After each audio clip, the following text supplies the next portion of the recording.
Sutra Teratai yang Menakjubkan, Bab 10 Guru Dharma. Orang berbudi yang menyebarkan sutra adalah layaknya utusan dari Buddha. Orang yang memiliki kebijaksanaan rendah dan tidak banyak belajar adalah bagaikan hujan ringan tanpa guntur. Orang yang memiliki kebijaksanaan tetapi tidak banyak belajar juga tidak tahu akan realitas sejati. Ibarat berada dalam kegelapan buta. Ada mata tetapi tidak mampu melihat apapun. Orang yang banyak belajar tetapi tidak ada kebijaksanaan juga tidak tahu akan realitas sejati. Kan hujan ringan tanpa guntur. Orang yang memiliki kebijaksanaan rendah dan tidak banyak belajar. Orang yang memiliki kebijaksanaan rendah dan tidak banyak belajar bagaikan hujan ringan tanpa guntur. Orang yang memiliki kebijaksanaan rendah dan tidak banyak belajar adalah bagaikan hujan ringan tanpa guntur. Dalam belajar ajaran Buddha, memupuk berkah dan kebijaksanaan harus secara bersamaan. Ini yang senantiasa kita katakan kebijaksanaan. Kita harus memiliki berkah besar dan kebijaksanaan besar. Jika kita hanya memiliki kebijaksanaan rendah, merasa diri sendiri sedikit paham dan sedikit cerdas, demikian kebijaksanaan yang tidak cukup harus bagaimana? Harus banyak mendengar. Ketika mendengar, jika hanya mendengar, tidak bersedia membangkitkan tekad, hanya mendengar saja dan tidak menggunakannya. Ini bagaikan hujan ringan tanpa guntur. Ada sedikit kebijaksanaan, dapat mendengar sutra namun tidak menggunakannya, menggunakan untuk diri sendiri dan tidak untuk orang banyak.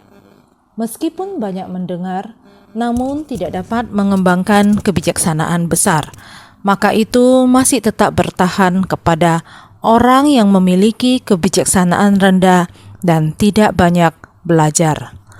Orang yang memiliki kebijaksanaan rendah dan tidak banyak belajar adalah bagaikan hujan ringan tanpa guntur. Ada hujan, tetapi hujan gerimis, tidak ada guntur. Tidak banyak perbedaan antara hujan dan tidak hujan karena matahari sangat terik, yang sangat dibutuhkan oleh bumi dan air hujan. Sungguh memerlukan air hujan untuk membasahi tanah. Jika hanya hujan gerimis, matahari panas terik, tanah sangat membutuhkan air, tetapi air hujan yang turun sangat sedikit. Hujan ringan tanpa guntur. Tidak ada guntur berarti bukan hujan lebat. Karena itu, orang yang memiliki kebijaksanaan rendah dan tidak banyak belajar adalah bagaikan hujan ringan tanpa guntur. Hanya mendengar dan diam-diam untuk diri sendiri.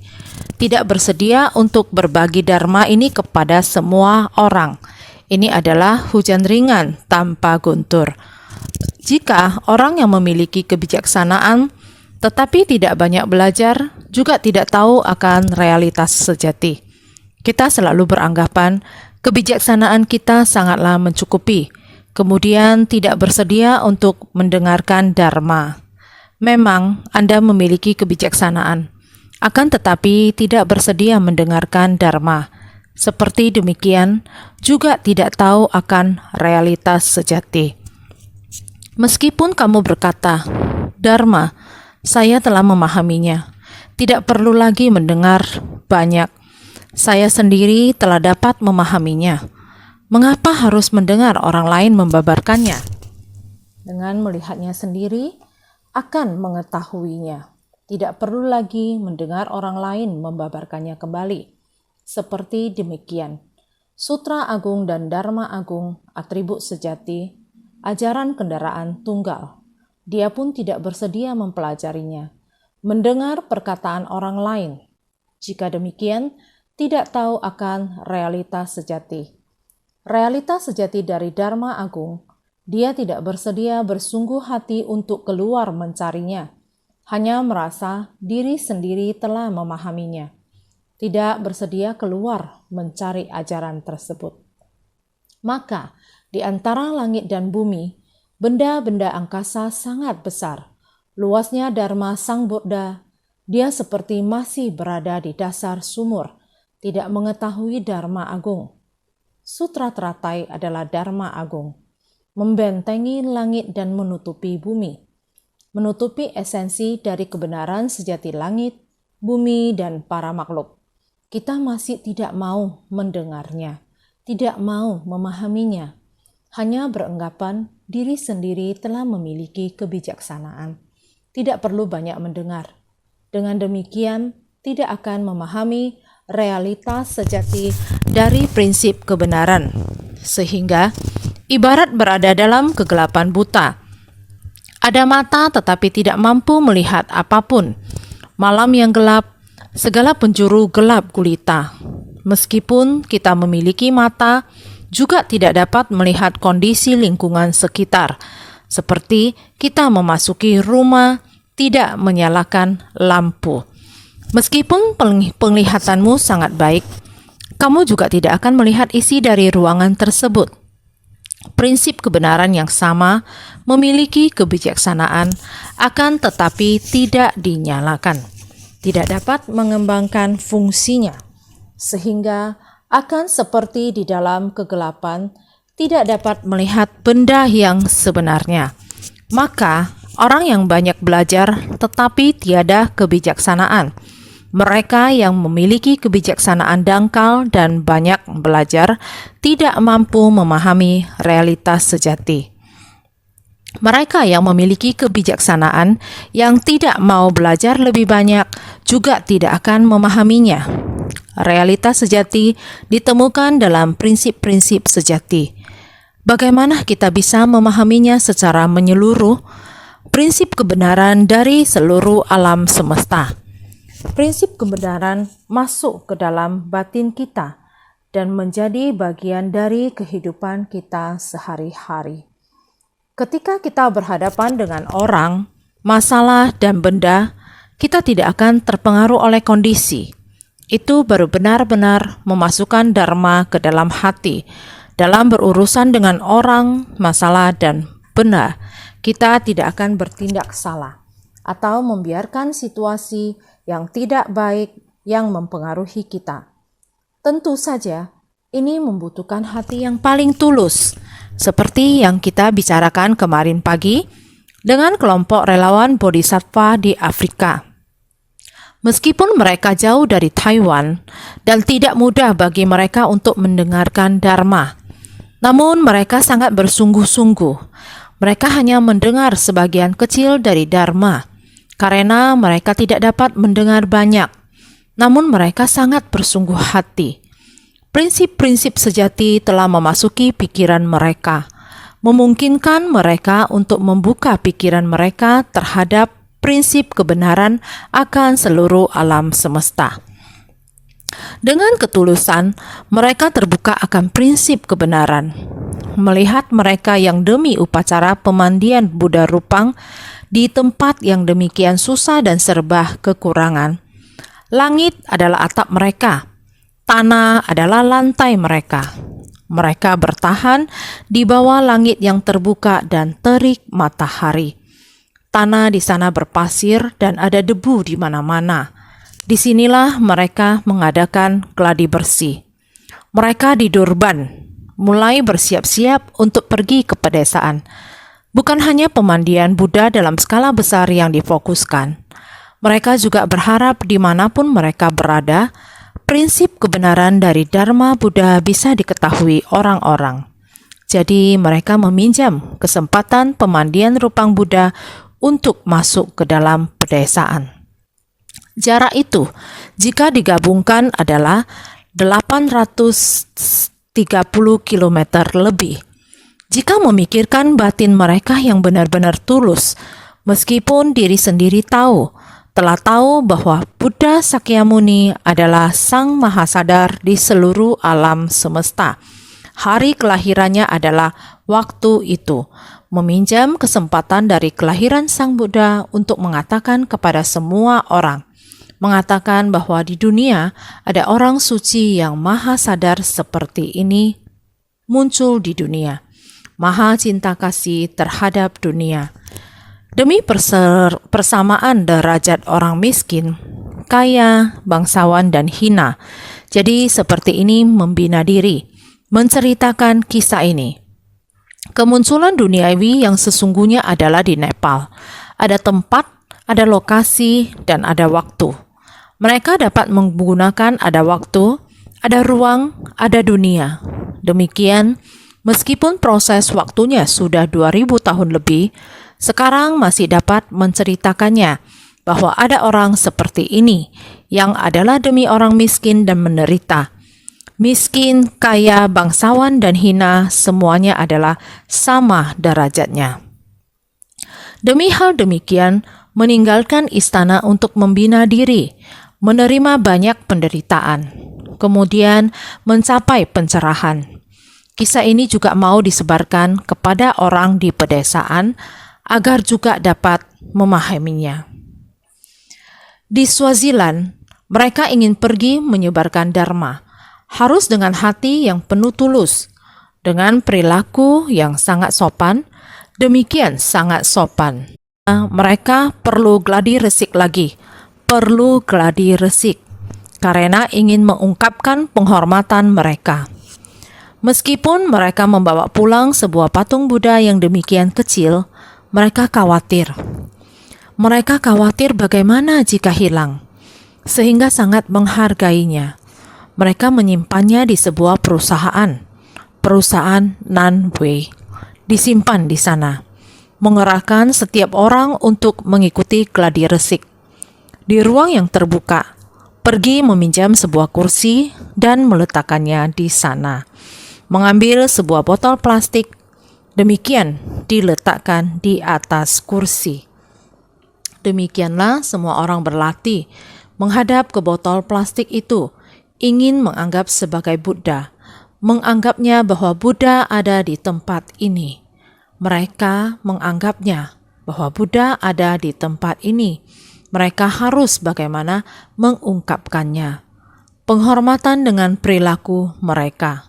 Demikianlah satu persatu mereka terus berlatih. Berlatih sampai bersikap martabat dan sangat agung. Kaki melangkah ke depan.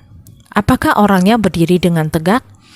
Apakah kedua tangan mereka telah beranjali dengan benar, membungkuk dan memberi penghormatan? MC harus demikian menggunakan bahasa Mandarin berulang-ulang untuk memandu mereka. Perintah yang disebutkannya harus berlatih dengan suara yang sangat tepat.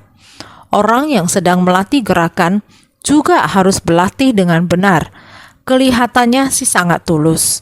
MC ingin menyebutkan perintah, juga harus demikian.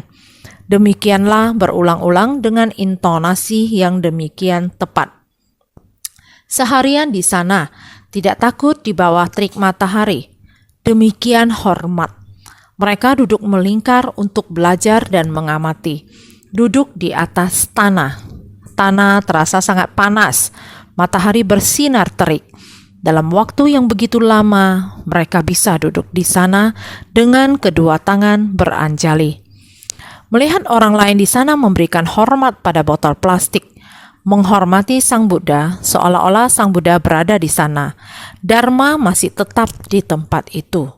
Dharma sama juga harus dimulai dari Dharma yang mulia, mendalam dan tiada taranya. Menyanyikan gata pembukaan upacara pemandian Rupang Buddha, dan sama juga mengelilingi kursi dan botol di tempat itu. Pikiran tentang hati mereka yang penuh hormat. Mereka tidak dapat mendengarkan banyak dharma, namun mereka dapat menyerap dharma ke dalam batin mereka. Batin seluas langit dan bumi. Penghormatan mereka terhadap dharma berlimpah seperti halnya dunia. Pola pikir seperti ini tidak tahu apakah kita bisa melakukannya. Di Afrika Selatan ada seperti ini. Mereka belajar seperti ini. Mereka begitu bertulus hati, membuat orang sangat terharu. Semua orang bersuka cita.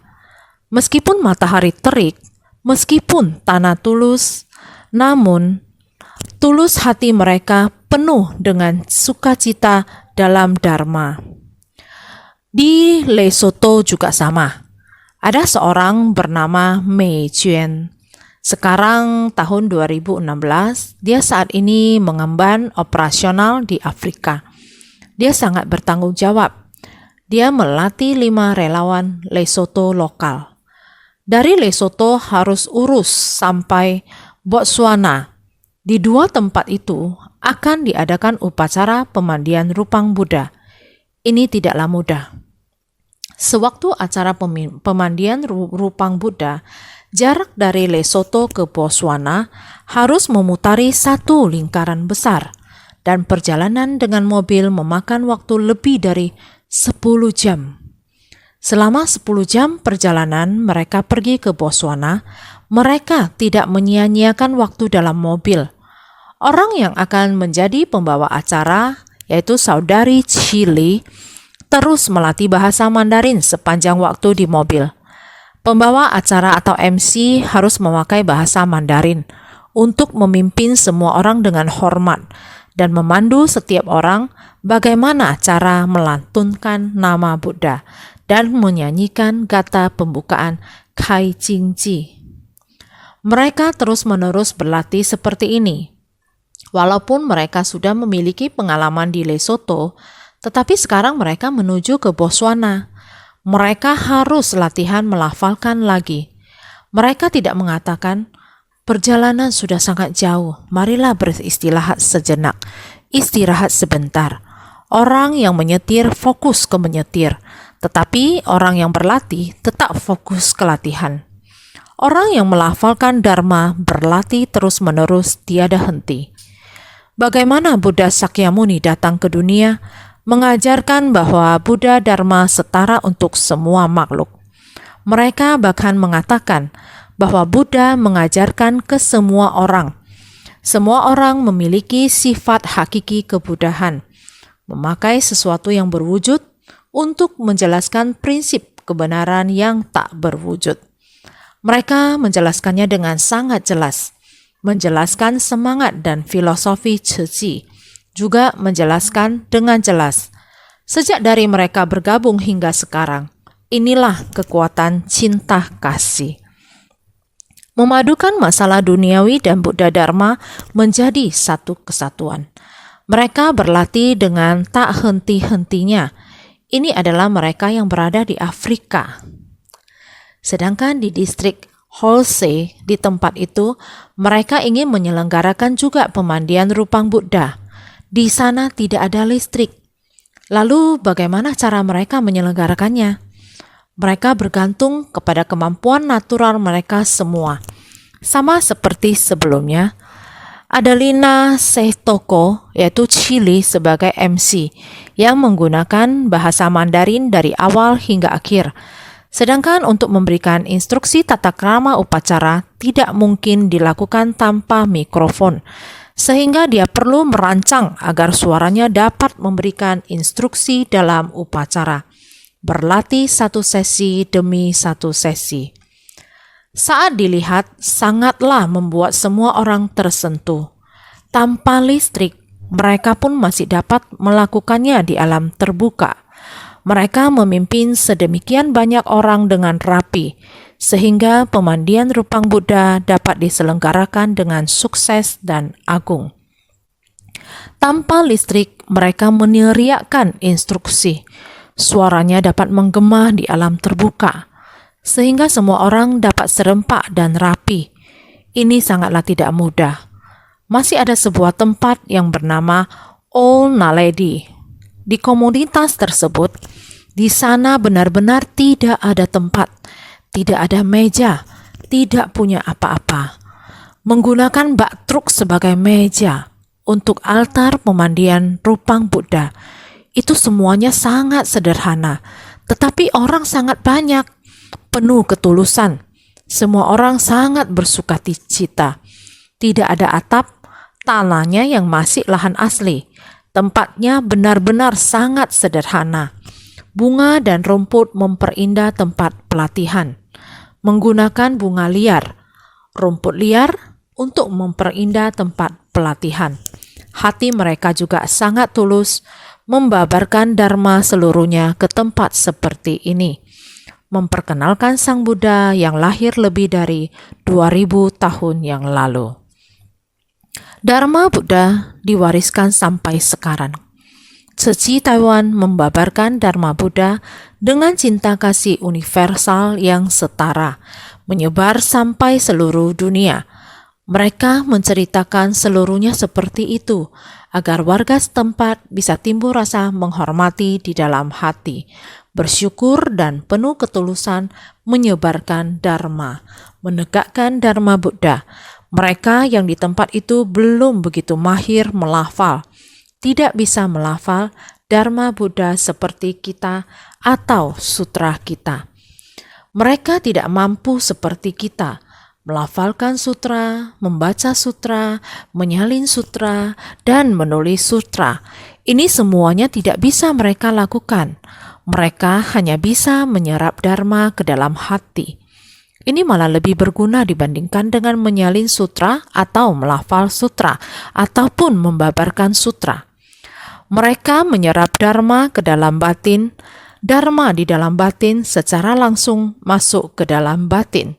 Orang yang memiliki kebijaksanaan rendah dan tidak banyak belajar, juga bukan orang yang memiliki kebijaksanaan tetapi tidak banyak belajar. Bukan. Mereka memanfaatkan orang, masalah, dan benda, sehingga dengan cara demikian, prinsip kebenaran dan dharma yang didengar mereka tadi pagi berlandaskan pada suara master. Dan subtitle yang telah diterjemahkan ke dalam bahasa Inggris diserap dengan sungguh-sungguh dan dihayati. Dengan demikian, mereka memiliki metode untuk membawa Dharma dari dataran Afrika Selatan yang luas ini sampai ke Lesotho, Swaziland, dan Botswana. Wilayah yang mereka datangi semuanya agak kepedesaan. Apakah itu sebuah perkumpulan orang yang banyak? Ataupun permandian Buddha Rupang keluarga? Mereka pergi semuanya. Saya sangat sungguh terharu ya dengan kejadian ini. Kemarin sudah sekilas saya mengungkit kejadian ini. Hari ini saya menambahkan kisahnya. Dapat dilihat bahwa Master sangat menghargai kelompok orang ini. Batin mereka yang tulus, cara mereka menegakkan Dharma, menerima dan menegakkan ajaran kendaraan besar, bukan menyerap seluruh yang terdapat di dalam sutra. Mereka sedemikian menyerap berapapun yang mereka dengar tanpa kebocoran dan dapat dimanfaatkan, sehingga dikatakan sebenarnya tidak ada banyak dharma, namun kegotoran batin kita para makhluk yang membiarkannya bocor. Kalau kita bisa menyerap dharma dengan mendengarkan satu hal, kita memahami 1000 hal. Kalau batin kita bisa menyerap Dharma, selamanya akan ada di dalam batin kita dan bersumbangsi kepada dunia. Menyerap Dharma di dunia adalah hal yang kita semua bisa lakukan. Tidak ada yang sulit. Jadi kita harus bersungguh hati. Insan suci di Afrika bisa melakukannya. Taiwan adalah tempat lahir insan suci. Tentu saja kita juga bisa melakukannya. Kita harus yakin pada diri sendiri. Mari kita lihat naskah sutra sebelumnya. Bagaimana pula dengan orang-orang yang sepenuhnya dapat menerima, menegakkan, dan memberikan persembahan? Baik saja Raja, engkau hendaknya tahu kalau orang-orang ini rela melepaskan balasan karma murni setelah aku parinirvana nanti. Dikarenakan berbelas kasih pada semua makhluk, mereka lahir di dunia jahat ini untuk membabarkan sutra ini secara luas. Kutipan dari Sutra Teratai Bab 10, Guru Dharma. Lihatlah, sebenarnya kalau orang-orang bisa dengan sungguh-sungguh menerima dan menegakkan sebuah kalimat dan sebaik syair, benih itu akan tertanam dalam batinnya. Ini sudah membawa pahala kebajikan tiada terhingga. apalagi kalau bisa menerima dan menegakkan semua ajaran dan senantiasa memberikan persembahan. Senantiasa memberikan persembahan adalah wujud dari penghormatan dan kesediaan mereka untuk bersumbangsi. Bayangkan, bukankah sekelompok orang di Afrika ini penuh dengan penghormatan? Bahkan satu botol plastik sekalipun, mereka juga bisa menganggapnya seperti Buddha. Sepanjang hari mereka beranjali dan dengan tulus berlatih. Lihatlah, bukankah ini persembahan dengan penghormatan? Mereka bersedia bersumbangsi seperti ini, bukan hanya lingkup yang kecil, demi satu upacara pemandian rupang Buddha. Bukan hanya itu, mereka ingin menyebarkan upacara pemandian rupang Buddha itu ke setiap sudut. Kemarin kita mendengar, mereka juga membawa upacara ini ke dalam gereja. Ini adalah bersumbangsi, keluar dan bersumbangsi. Perjalanan ke desa ini mereka harus melewati 900-an kilometer. Coba pikirkan. Dengan pikiran seperti ini, persembahan yang penuh hormat dan kerelaan untuk memberi, ini adalah pahala yang tak terukur. Seperti ini, bukankah hanya menjunjung tinggi, menerima dengan berbagai persembahan, menggunakan berbagai cara, berharap agar Dharma dapat terwujud universal. Jadi, wahai Baisaja Raja, perlu diketahui, orang seperti itulah yang rela melepaskan balasan karma murninya. Jika kita semua bersedia berikrar, mungkin kita memiliki jodoh pertemuan dengan kitab sutra dan ajaran di kehidupan lampau kita. Kitab sutra mengajarkan, artinya kita telah mendengar ajaran seperti ini sejak kalpa yang tak berawal. Kita juga telah mendengarkan dharma seperti ini dari kehidupan ke kehidupan. Setelah menerima ajaran seperti ini, menerima dharma seperti ini, pengajaran seperti ini, kita sekarang membangkitkan tekad luhur datang ke dunia dengan hati yang lapang dan dapat merasa nyaman. Nyaman tinggal di rumah sendiri. Semuanya tanpa penderitaan. Lihatlah, insan suci tidak rela melihat penderitaan para makhluk. Di mana ada bencana, mereka rela menggunakan uang mereka sendiri.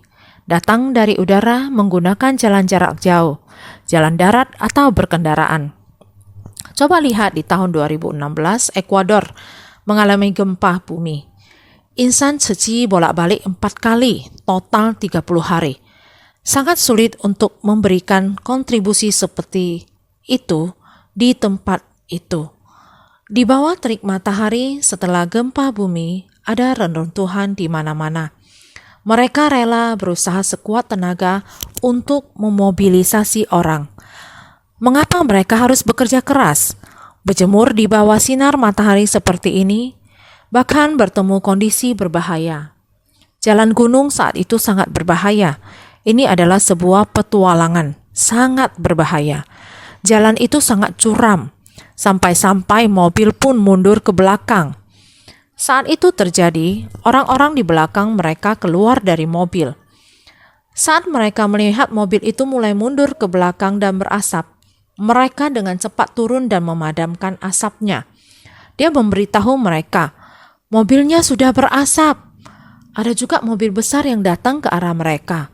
Mereka sangat khawatir karena ada di bukit. Jadi bus itu diparkir tegak lurus di jalan untuk melindungi mobil kecil. Mereka sangat takut pada kendaraan yang akan datang. Ini adalah hal yang sangat berbahaya. Meskipun demikian, mereka masih memasuki area bencana. Jalan itu sangatlah sulit untuk ditempuh dan areanya sangat berbahaya. Mereka rela pergi ke sana dan memberikan bantuan. Karena mereka tidak tega melihat orang menderita di tempat itu, jadi mereka bersedia untuk membantu mereka. Oleh karena itu, rela melepaskan balasan karma murni.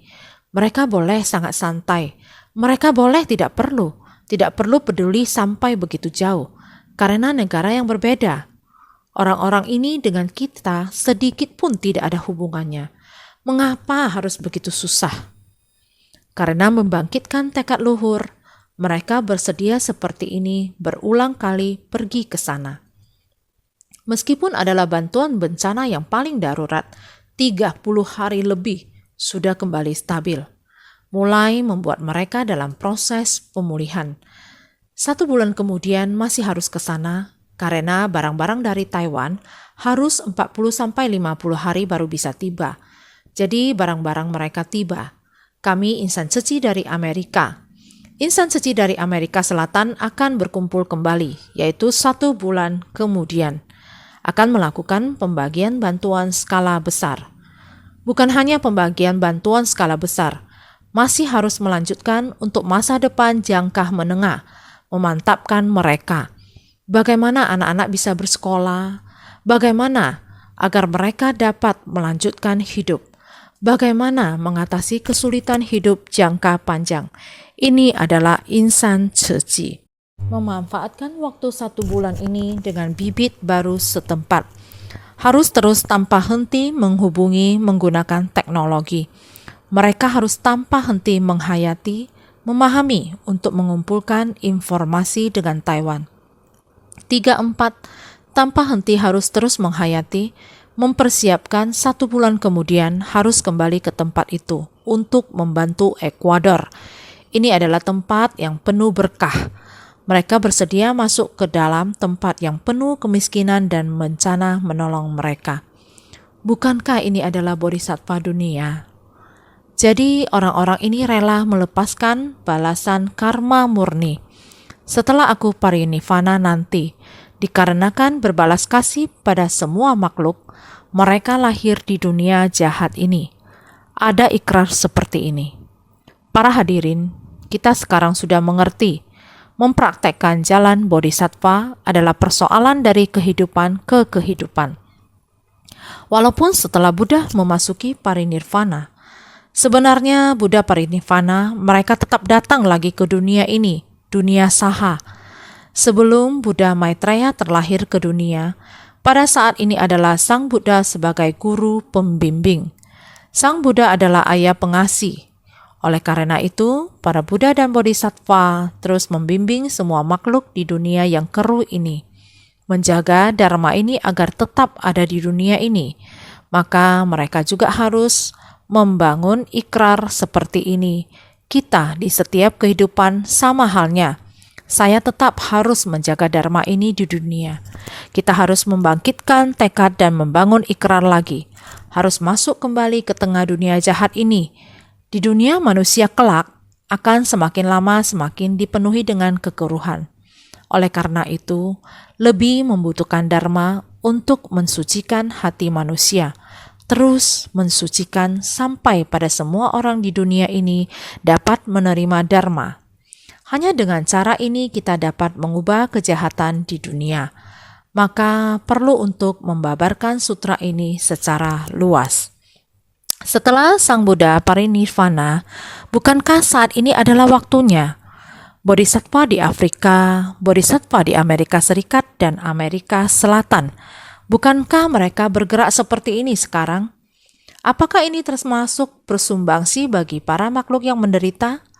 Ini adalah para bodhisattva di seluruh dunia, adalah mereka saat ini. Sekarang adalah saat setelah Sang Buddha parinirvana, menyebar luaskan seperti ini, merealisasikan tindakan, mempraktekkan dalam tindakan nyata dengan dharma ini. Selanjutnya mengatakan lagi, sekiranya para pria berbudi dan wanita berbudi, setelah aku parinirvana, dapat secara pribadi menjelaskan sutra teratai kepada 1 orang, sekalipun hanya sebuah kalimat. Kutipan Sutra Teratai Bab 10 Guru Dharma. Sang Buddha mengatakan demikian, adalah baik sebagai perumah tangga atau sebagai monastik pria dan wanita. Dinamakan pria berbudi dan wanita berbudi karena dekat dengan dharma, menerima dharma bajik. Oleh karena itu, mengubah kebiasaan buruk masa lalu, mengubah lebih baik sekarang, memahami, menerima ajaran dharma Buddha. Orang yang memperbaiki kehidupan manusia yang lebih baik. Oleh karena itu, Berbudi artinya memuji mereka karena meyakini Buddha dan mendengarkan Dharma. Karena Dharma Buddha, Dharma bajik ini telah mengubah kehidupan manusia menjadi lebih baik. Karena batinnya sudah timbul keyakinan dan pemahaman Dharma Buddha, dia sudah memahaminya. Mengubah bahasa yang tidak baik di masa lalu, kata-kata buruk, tindakan buruk, bahasa buruk masa lalu saat masih belum mendengarkan Dharma. Kata-kata buruk, tindakan buruk setelah mendengarkan Dharma adalah kata-kata yang indah, bahasa yang indah, dan juga perkataan yang sangat indah.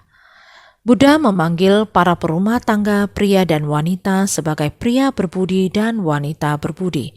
Berbudi artinya memuji mereka karena meyakini Buddha dan mendengarkan Dharma, membabarkan Dharma, bahasa Dharma, mengatakan Dharma bajik adalah bahasa yang sangat baik. Oleh karena itu, batin bisa dijernihkan kemudian. Kata-kata yang indah kita bisa lemah lembut. Bahasa yang lemah lembut ini bukankah yang sangat terdengar indah?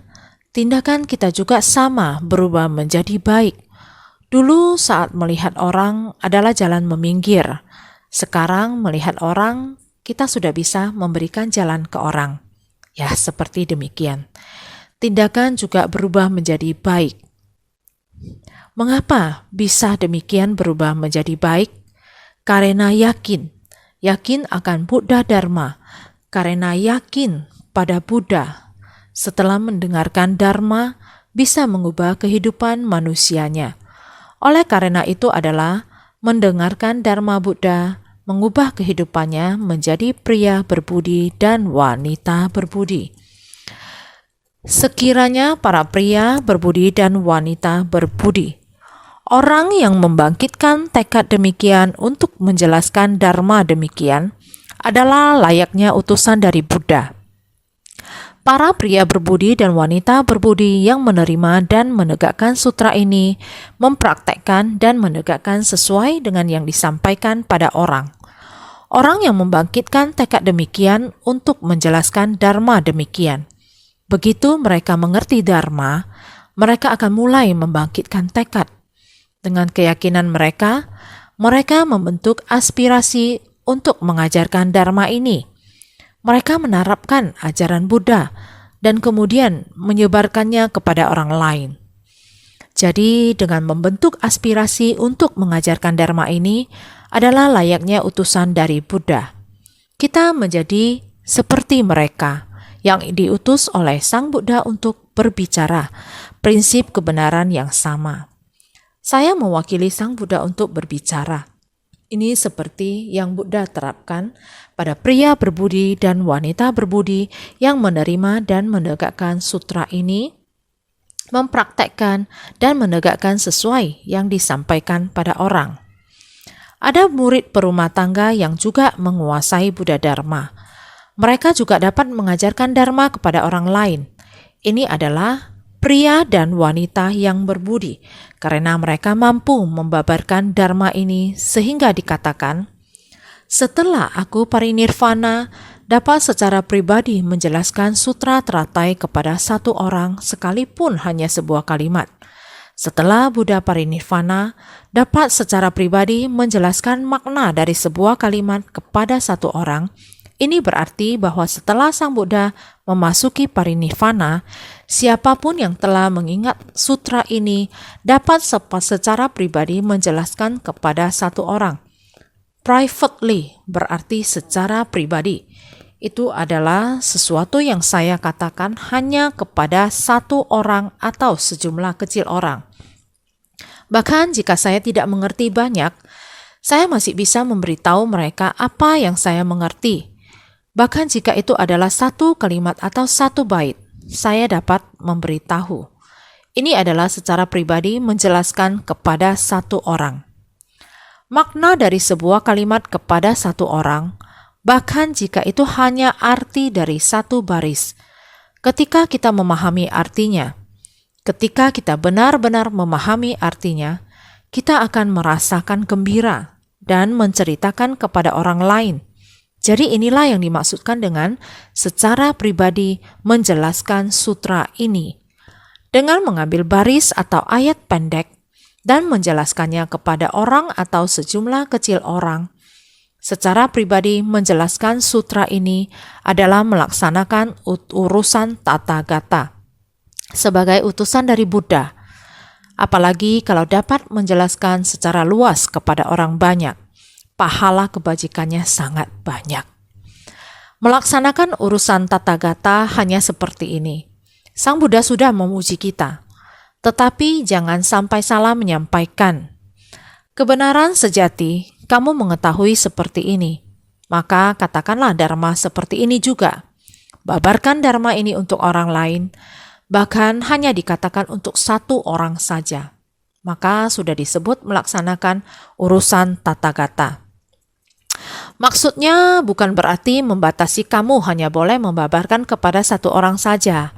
Maksudnya adalah baik hanya untuk satu orang, 2 orang, 3 sampai 5 orang, asalkan itu adalah dharma sejati.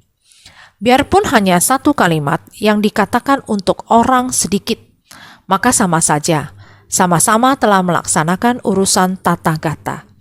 Karena sutra teratai adalah harapan mendasar Sang Buddha, sehingga kita sudah menceritakan harapan mendasar Sang Buddha kepada orang lain. Inilah yang disebut dengan melaksanakan urusan tata gata sebagai utusan dari Buddha, yakni Sang Buddha lah yang mengutus kita untuk berbicara. Bisa diibaratkan sebagai perwakilan, mewakili Sang Buddha berbicara. Purna Maitrayani Putra mewakili Sang Buddha berbicara. Ananda mewakili Sang Buddha berbicara. Setiap murid dapat mewakili Sang Buddha untuk berbicara dan disebut dengan utusan dari Sang Buddha. Berbicara di depan 1 atau 2 orang, mengucapkan 1-2 kalimat, bisa mengatakan prinsip kebenaran kepada orang lain, maka sudah disebut melaksanakan urusan tata gata. Juga sebagai utusan Sang Buddha, lebih-lebih kalau menjelaskan secara luas kepada orang banyak, maka pahala kebajikannya sangatlah banyak. Harus bersungguh hati sehingga dikatakan secara pribadi, yang bermakna secara pribadi. Saya secara pribadi mengatakan kepada kalian, saya tidak membabarkannya kepada orang banyak, hanya sebuah kalimat, 1 bait saja. 4 kata menjadi 1 bait. Demikian mengatakan kepada semua orang. Saya hanya mengetahui demikian. Saya muncul hati sukacita. Saya mengatakan kepada kamu, bukan di hadapan orang banyak. Ini dinamakan secara pribadi. Hanya sedikit orang. Secara pribadi artinya, sekalipun memahami sebuah kalimat, akan tetapi bila mana tidak banyak belajar akan makna-makna yang berbeda, maka tidak boleh membabarkannya kepada orang banyak. Sebab ditakutkan akan ada pertanyaan yang tidak mampu dijawab, membuat ajaran agung tidak bisa disebarluaskan. Dikatakan sekalipun memahami sebuah kalimat, akan tetapi bila mana tidak banyak belajar akan makna-makna yang berbeda, tidak banyak belajar akan makna-makna yang berbeda, tidak boleh membabarkannya kepada orang banyak. Karena kita hanya pahamnya sedikit. Saya mengatakan hal ini saja, harus mengatakan dengan benar. Karena kita tidak mendengarkan keseluruhan sutra, bukan mendengarkan keseluruhan sutra, sehingga kita jangan yang tidak terdengar juga disampaikan.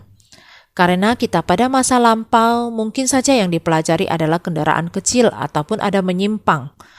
Jika kita tidak sangat memahami, kita jangan mengatakan yang berlebihan terhadap orang banyak. Yang berlebihan menjadi menyimpang. Kita tidak memahami, sangat tidak memahami, sehingga jangan sampai menyimpang. Jadi tidak banyak belajar akan makna-makna yang berbeda. Lainnya yang berbeda yaitu lainnya bukan ajaran dalam sutra teratai. Merupakan ajaran non-Buddhis ataupun ajaran yang menyimpang. Tidak boleh. Kita tidak boleh membabarkannya kepada orang banyak. Tidak boleh demikian tidak memahami secara tuntas. Kita jangan berkata demikian.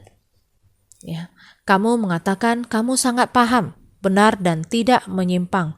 Walaupun hanya sepatah kata singkat, itu juga ada pahala kebajikan. Jika kamu membabarkannya dengan menyimpang, itu tidak benar. Perbedaan sedikit akan menyimpang ribuan mil jauhnya, sehingga tidak boleh membabarkannya kepada orang banyak. Sebab ditakutkan akan ada pertanyaan yang tidak mampu dijawab. Jika orang lain bertanya pertanyaan sulit, jika kita tidak mampu menjawab, berarti tidak bisa. Sehingga kita sebaiknya lebih banyak mendengarkan. Kita akan melewati jalan yang lebih panjang. Jalan bodi akan lebih panjang. Semakin banyak mendengarkan, jalan bodi semakin lapang. Kita hanya sedikit mendengarkan. Kita hanya berjalan beberapa langkah saja, sehingga kita seharusnya baik-baik bersungguh hati terjun, membuat ajaran agung tidak bisa disebar luaskan.